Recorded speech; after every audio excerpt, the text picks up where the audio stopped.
નમસ્કાર દોસ્તો, સુપરફાસ્ટ તાજા સમાચારમાં તમારું સ્વાગત છે। દેશ, દુનિયા અને ગુજરાતના તાજા, મોટા અને સૌથી મહત્વપૂર્ણ સમાચાર જાણીએ તે પહેલા તમે ચેનલમાં નવા હોય તો ચેનલને જરૂરથી સબસ્ક્રાઇબ કરીને વિડીયોને લાઇક કરી દેજો। સૌથી પહેલા દોસ્તો આપણે વાત કરીએ તો આગામી 3 દિવસ વરસાદનું એલર્ટ છે। તો હવામાન વિભાગે 13 રાજ્યોમાં વરસાદની આગાહી કરી છે। તો ઓડિશામાં આગામી 3 દિવસ ભારે વરસાદનું એલર્ટ આપવામાં આવ્યું છે। તો ગઈકાલે દિલ્હી, પશ્ચિમ બંગાળ, યુપી, રાજસ્થાન, મધ્યપ્રદેશ, છત્તીસગઢ, જમ્મુ કાશ્મીરમાં વરસાદ પણ પડ્યો હતો। તો જમ્મુ અને હિમાચલ પ્રદેશના કેટલાક ભાગોમાં ભારે હિમવર્ષા પણ થઈ છે। તો કાશ્મીરમાં હિમવર્ષાના કારણે જમ્મુ અને શ્રીનગરનો હાઈવે પણ બંધ થઈ ગયો છે। તો જેના કારણે 300 જેટલા વાહનો પણ અટવાઈ પડ્યા છે। તો દોસ્તો બીજા સૌથી મોટા સમાચાર સામે આવ્યા છે। ફેબ્રુઆરીના અંતમાં હવામાનમાં ભારે ફેરફારોની શક્યતા છે। તો હવામાન નિષ્ણાત અંબાલા પટેલના અનુમાન અનુસાર ફેબ્રુઆરીના અંત અને માર્ચની શરૂઆતમાં ગુજરાતમાં હવામાનમાં મોટા ફેરફારો થવાની સંભાવનાઓ છે। તો 27 ફેબ્રુઆરીની આસપાસ રાજ્યના વિવિધ ભાગોમાં વાદળછાયું વાતાવરણ પણ જોવા મળી શકે છે, જ્યારે મહેસાણા, પંચમહાલ, રાજકોટ અને કચ્છ જેવા વિસ્તારોમાં હવામાનમાં નોંધપાત્ર બદલાવ પણ થવાની શક્યતા છે।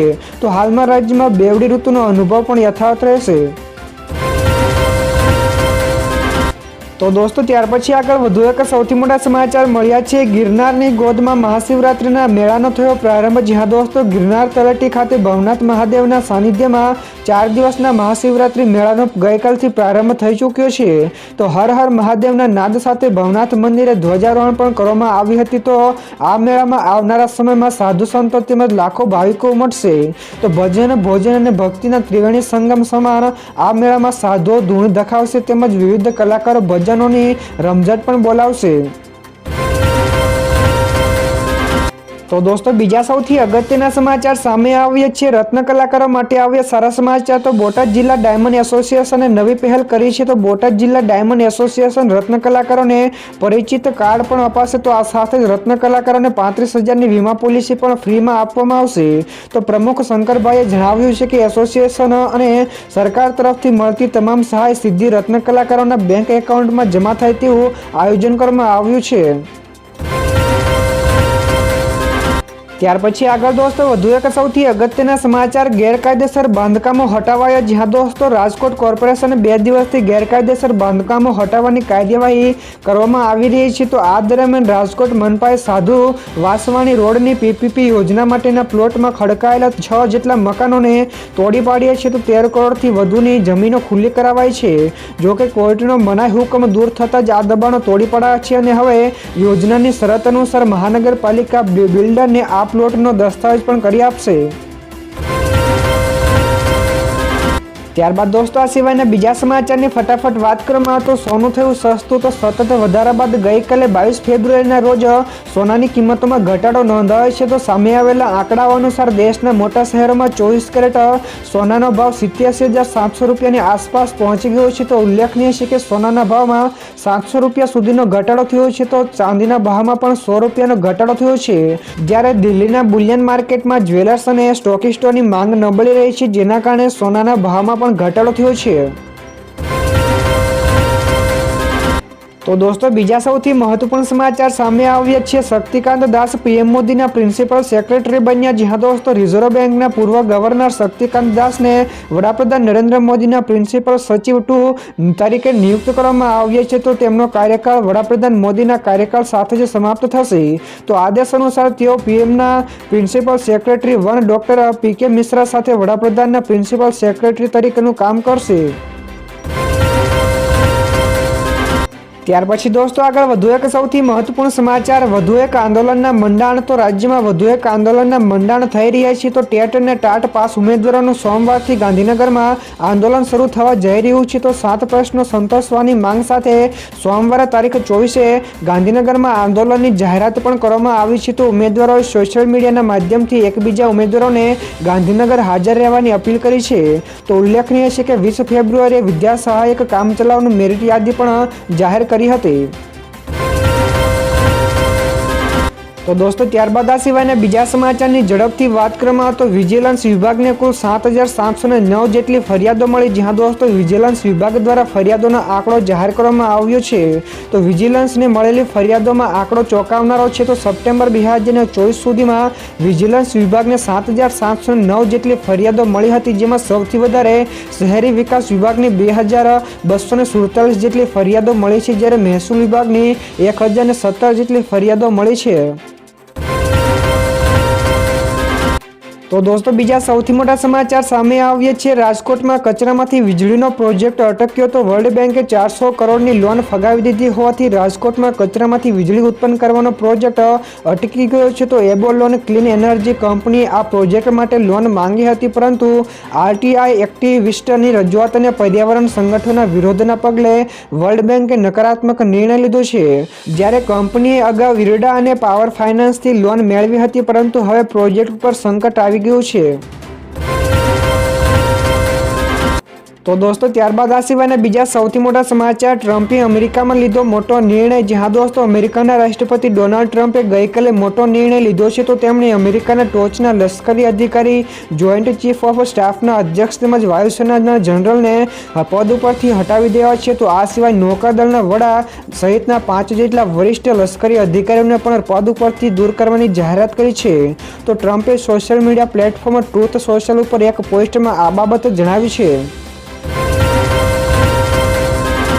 તો દોસ્તો બીજા સૌથી અગત્યના સમાચાર સામે આવ્યા છે. અદાણીની સંપત્તિમાં 1.03 લાખ કરોડનો ઘટાડો. જ્યાં દોસ્તો આ વર્ષે એટલે કે 1 જાન્યુઆરીથી અત્યાર સુધીમાં ગૌતમ અદાણીની નેટવર્થમાં 1.03 લાખ કરોડ રૂપિયાનો ઘટાડો થયો છે. તો વિશ્વના ટોચના ધનિકોની યાદીમાં એલોન મસ્ક પછી અદાણીની સંપત્તિમાં સૌથી વધુ ઘટાડો થયો છે. તો બ્લૂમબર્ગ અનુસાર અદાણી 5.8 લાખ કરોડ રૂપિયાની નેટવર્થ સાથે 23મા ક્રમે છે. તો એલોન મસ્કની નેટવર્થમાં આ વર્ષે રૂપિયા 3.05 લાખ કરોડનો ઘટાડો થયો છે. તો મસ્કની કુલ સંપત્તિ 34.4 લાખ કરોડ છે. ત્યાર પછી દોસ્તો આગળ વધુ એક સૌથી અગત્યના સમાચાર, મહાકુંભમાં 59 કરોડથી પણ વધારે લોકોએ પવિત્ર ડૂબકી લગાવી છે. તો મહાકુંભ તેના અંતિમ તબક્કામાં છે. તો આજથી મહાશિવરાત્રી સુધી સ્નાનના માત્ર 4 દિવસો બાકી છે. તો અત્યાર સુધીમાં પ્રયાગરાજમાં 42 દિવસના સ્નાન પૂર્ણ થઈ ગયા છે. તો 59 કરોડથી વધારે લોકોએ પવિત્ર સ્નાન કર્યું છે. તો આજે ભાજપના રાષ્ટ્રીય અધ્યક્ષ જેપી નડ્ડા પવિત્ર સ્નાન માટે સંગમ પહોંચશે. તો સ્નાન કરવા ઉપરાંત તેઓ લેટ હનુમાનજીના દર્શન પણ કરશે. તો આ સાથે જ તેઓ અક્ષરવટની પણ મુલાકાત લેશે. તો દોસ્તો ફટાફટ આગળના બીજા સમાચાર વિશે વાત કરવામાં આવે તો ત્રિવેણી સંગમમાં નવો નિયમ. જ્યાં દોસ્તો ગીર સોમનાથના પ્રભાસ પાટણ ખાતે સંગમમાં હવે નવો નિયમ લગાવવામાં આવ્યો છે. તો નવા નિયમ પ્રમાણે હવે માત્ર અસ્થિ અને પિંડ વિસર્જન કરી શકાશે. તો આ ઉપરાંત અન્ય વસ્તુઓ પર પ્રતિબંધ મૂકવામાં આવ્યો છે. તો પૂજા સામગ્રી જેવી કે ચૂંદડી, કાપડ, નારિયેળ અને ફૂલો તેમજ માટીના વાસણો નદીમાં પધરાવવા ઉપર સંપૂર્ણપણે પ્રતિબંધ મૂકવામાં આવ્યો છે. તો અધિક જિલ્લા મેજિસ્ટ્રેટ રાજેશ ઓવાલે એક જાહેરનામું બહાર પાડ્યું છે. તો દોસ્તો બીજા સૌથી મહત્વપૂર્ણ સમાચાર સામે આવ્યા છે. ટ્રમ્પના 16 નિર્ણયથી દરેક દેશમાં ભયનો માહોલ. જ્યાં દોસ્તો અમેરિકામાં ટ્રમ્પ સરકારનો 1 મહિનો પૂર્ણ થઈ ગયો છે. તો 20 જાન્યુઆરીએ રાષ્ટ્રપતિ બનતાની સાથે જ ટ્રમ્પે 100થી વધારે આદેશો ઉપર હસ્તાક્ષર કર્યા છે. તો આ પોતે જ ઇતિહાસ હતો. તો આ સાથે જ તેમણે બાઇડનના 78 જેટલા આદેશોને પણ પલટ્યા છે. તો ટ્રમ્પે આગામી 30 દિવસમાં આવા ઘણા બધા નિર્ણયો લેવાનું પણ ચાલુ રાખ્યું. તો ભારત સહિત ઘણા બધા દેશોમાં ગેરકાયદેસર ઇમિગ્રન્ટ્સને હાથકડી તેમજ સાંકળોમાં દેશ નિકાલ કરવાનું શરૂ કર્યું છે. તો દોસ્તો ત્યાર પછી આગળ વધુ એક સૌથી મહત્વપૂર્ણ સમાચાર મળ્યા છે. વીજ ગ્રાહકોને ત્યાં ફરજિયાત સ્માર્ટ મીટર લગાવાશે. જ્યાં દોસ્તો લોકોએ પ્રીપેડ રિચાર્જ સિસ્ટમને લઈને સ્માર્ટ મીટરનો વિરોધ કર્યો છે. તો હવે વિધાનસભામાં કોંગ્રેસ ધારાસભ્ય કિરીટ પટેલે પ્રીપેડ સ્માર્ટ મીટર અંગે સરકારને સવાલ કર્યો છે. તો આ સવાલના જવાબમાં આપતા ઉર્જા મંત્રી કનુભાઈ દેસાઈએ જણાવ્યું છે કે હાલના મીટર અને સ્માર્ટ મીટરની કામગીરી સમાન છે. તેથી તમામ વિગતો મોબાઈલ પર ગ્રાહકો મેળવી શકશે. તો દોસ્તો ત્યારબાદ આ સિવાયના બીજા સમાચારની ઝડપથી વાત કરવામાં આવે તો પીએમ મોદી 2 દિવસ દક્ષિણ ગુજરાતની મુલાકાતે છે. તો લોકસભાની ચૂંટણી અને દિલ્હી વિધાનસભા તેમજ સ્થાનિક સ્વરાજ્યની ચૂંટણીઓમાં ભાજપની જીત બાદ વડાપ્રધાન નરેન્દ્ર મોદી પહેલીવાર સુરતની મુલાકાતે આવી રહ્યા છે. તો તેઓ 7 માર્ચના રોજ સુરતમાં અને 8 માર્ચના રોજ નવસારીમાં વિવિધ કાર્યક્રમોમાં હાજરી આપશે.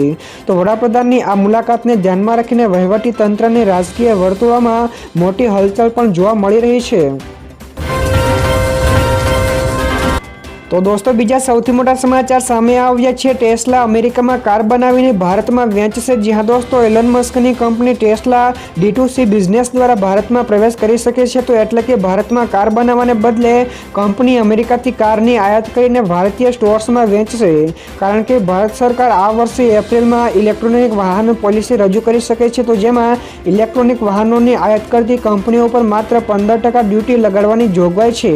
તેથી ટેસ્લા ભારતમાં પ્લાન્ટ સ્થાપવાનું માંડી વાળે તેવી શક્યતાઓ છે.